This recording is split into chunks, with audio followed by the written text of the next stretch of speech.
We're in discussions at the moment for Terence's next fight, not us on behalf of Terence, but us on behalf of Israil Madrimov. And I'm not sure Terence Crawford beats Israil Madrimov. Boxing promoter Eddie Hearn expresses skepticism regarding Terence Crawford's chances against WBA junior middleweight champion Israil Madrimov if they were to face off on August 3rd in Los Angeles. Hearn believes it's premature for fans to assume Crawford's victory over Madrimov due to the latter's formidable reputation, unlike any opponent Crawford has encountered in his 16-year career. Up at 154 against a massive puncher. I mean, you talk about rehydrating and this kind of stuff. Madrimov is going to come in like a monster in that fight. And I rate Crawford as probably pound for pound number one. But I think it's very, very naive to start looking at other fights for Terence Crawford till he faces and comes through Israil Madrimov if that fight gets made. So, while acknowledging Crawford's skill, Hearn critiques his relatively sparse resume. Aside from facing a post-injury Errol Spence, Hearn highlights the size and power of Madrimov, a new challenge for Crawford, who hasn't fought at 154 pounds before and is 36 years old. Age, inactivity, and facing a rising star like Madrimov pose significant challenges for Crawford. There's also mention of interest from His Excellency Turki Alashik in arranging a fight between Crawford and 26-year-old Jaron Boots Ennis, contingent on Crawford's performance against Madrimov. If he does come through that fight, Terence Crawford against Jaron Ennis is probably one of the biggest fights in the sport, and His Excellency wants to make the best and biggest fights. And you know, we met with His Excellency on Friday with Jaron, and he told Jaron Ennis, I want to make you against Crawford. And Jaron Ennis, his answer was, oh, yes please, I'm ready anytime you want. So Crawford's financial demands could potentially derail the fight with Madrimov, as he's yet to establish himself as a major draw like Canelo Alvarez. Madrimov faces his own hurdles, including lack of experience against top-tier opponents, a reach disadvantage against Crawford, and concerns about stamina and work rate. He's got to defend his title first, and who knows what happens later this year. Some speculate Crawford's reluctance to face Ennis suggests a preference for a lucrative bout with Canelo Alvarez rather than challenging himself in a higher weight class. Interestingly, Crawford has shown little interest in facing Ennis, instead eyeing matchups with Tszyu and Sebastian Fundora. The new heavyweight champion of the world.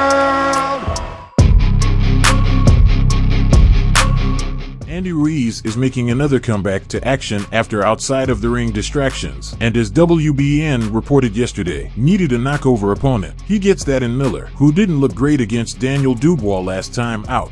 When two of the most weighty top-division operators trade blows in the summer, 601 pounds of beef will be on display. For his last fight, Ruiz weighed just over 268 pounds. Against Dubois, Miller scaled 333 and outweighed the Briton by nearly 100 pounds. It's a heavyweight battle in every sense of the word, with Ruiz undoubtedly being the favorite to prevail. However, by the time he gets in the ring, it will be almost 2 years since his last victory over Ruiz Ortiz. Ruiz has only fought 3 times since winning the biggest prize in the sport against Anthony Joshua in 2019.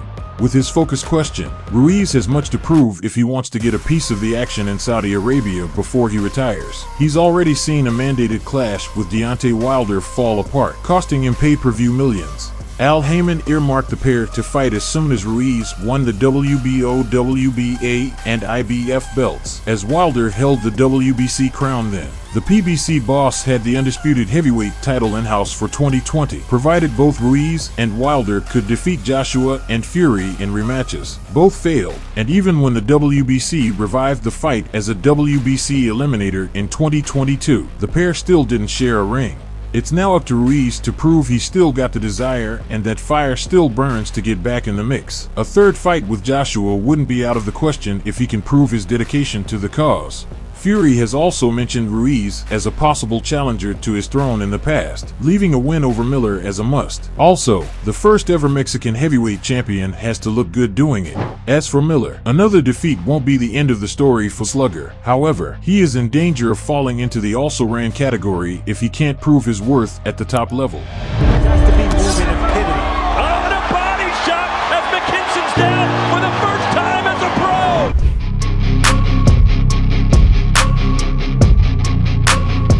A potential showdown is brewing between recently dethroned former WBO junior middleweight champion Tszyu and Vergil Ortiz, set to grace the action-packed August 3rd card headlined by Terence Crawford versus Israil Madrimov in Los Angeles. According to ESPN's Mike Coppinger, negotiations are underway for Tszyu, 24-1 with 17 knockouts, to face the undefeated Vergil Ortiz, 20-0, 20 KOs, on the Crawford-Madrimov bill. His Excellency Turki Alalshik is orchestrating a star-studded event with numerous renowned fighters on the undercard. Among the matchups, 2 bouts stand out as potential main events. While Crawford vs. Madrimov promises to be a solid contest, the Tszyu vs. Ortiz clash is expected to capture more attention from U.S. fans. For Tszyu, this proposed bout poses a significant challenge following his grueling 12-round split decision loss to Sebastian the Towering Inferno Fundora last March. Tszyu endured severe cuts and struggled against Fundora's imposing frame and relentless pace. Fortunately, Tszyu's cut was on the scalp,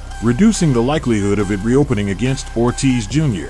However, facing the 26-year-old Ortiz presents its own difficulties. Ortiz is known for his power punching, youth, and high volume of shots. Tszyu has yet to face someone of Ortiz Jr.'s caliber in his career, raising concerns if he's unable to secure a knockout victory. Despite Ortiz's resilience, as seen in his bout against Egidijus Kavaliauskas in August 2021, Tszyu remains a formidable opponent. Before any potential matchup with Tszyu, Ortiz must first overcome Thomas Delorme, 26-6-1, 17 KOs, in their upcoming bout scheduled for this Saturday night, April 27th, as part of Golden Boy's event on DAZN.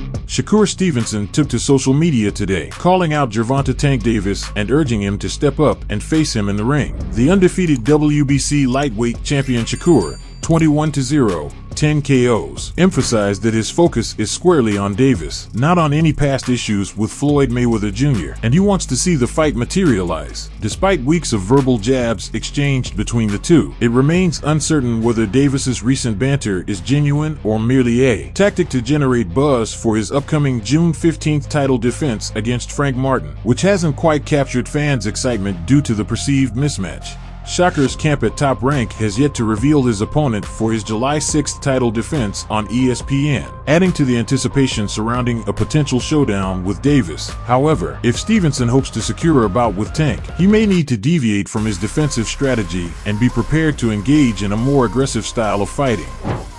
Say, man, look, man, your beef is not with Floyd Mayweather. You sitting here beefing with Floyd. It's a fighter out here that's been calling your name that want to fight you. Gervonta Tank Davis, let's make the fight happen, man. I'm tired of tweeting. I'm tired of talking about it. Stop ducking me and let's make the fight happen, man. Come on. Fans are growing impatient with the delay in making the Tank vs. Shakur fight a reality, with Davis seemingly reluctant to face Stevenson or any other formidable opponent. Despite the odds, Stevenson remains persistent in his pursuit of Davis, highlighting the scarcity of marquee PPV-level contenders in the lightweight division since the departures of Devin Haney and Ryan Garcia to the 140-pound class. Tank's career trajectory has been more about strategic matchmaking and building excitement around fights against lesser opponents, often using other fighters, like Shakur, as promotional tools to drum up interest in his bouts. Subscribe. Please like and comment. This is very important for the development of the channel. See you later.